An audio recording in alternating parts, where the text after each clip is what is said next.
Magluto tayo ng ampalaya. Diba? Para sa mga bitter dyan. Sarap. Pero kahit hindi bitter, kakain tayong ampalaya. Mapait lang naman yun, bitter. So anyways, hindi ko na nakuhanan kanina yung sibuyas, bawang, saka kamatis yung ginisa natin. So mamaya ulit, lagay natin yung ampalaya. Ito siya ampalaya. Para sa mga bitter.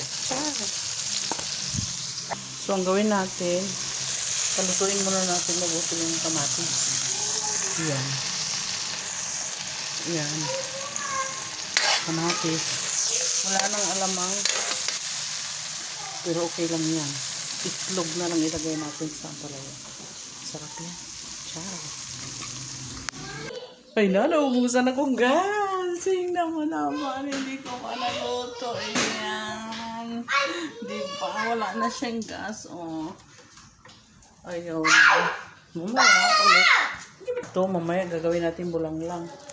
May kamote, talong, okra, kamatis, siling green, yan, ampalaya. Tapos, halo natin itong bunga ng malunggay mamaya, tsaka talong. For the meantime, maghintay tayo ng gas delivery. Medyo matagal yung luto natin.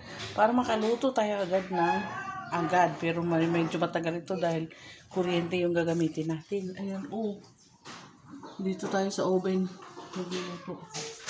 Hindi kuryente na. Naubos yung gas. Magluluto tayo ng ampalaya pero hindi na tuloy ito na. Naubos na yung gas. Ayan. Nilagay ko sa isa.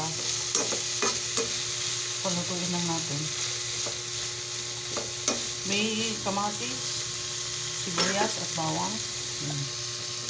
Pwede na siya. Ganun. So, hintayin lang natin maluto yung ampalaya. Itong ampalaya to, yung parang ampalaya na klaseng kulay puti. Hindi siya mapait.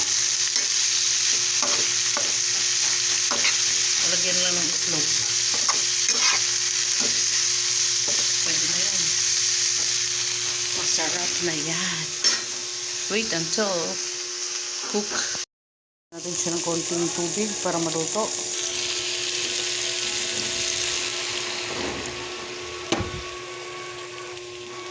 Mamaya yung saging naman. Ganyan. Yan, timplahan na natin ng magic sarap.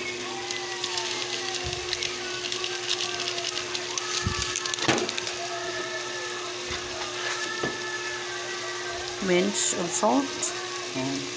Lemon at pinch of salt. Tapos, paminta. Ayan. So, ayun nilagay na natin yung itlog. Ayan. Ganyan. Halu-haluin na lang para maluto yung egg. Yan, kaway-kaway sa mga Ilocano na magaling magluto at masarap kumain ng ampalaya.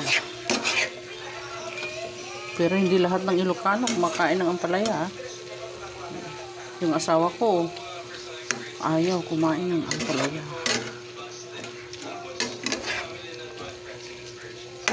Yan.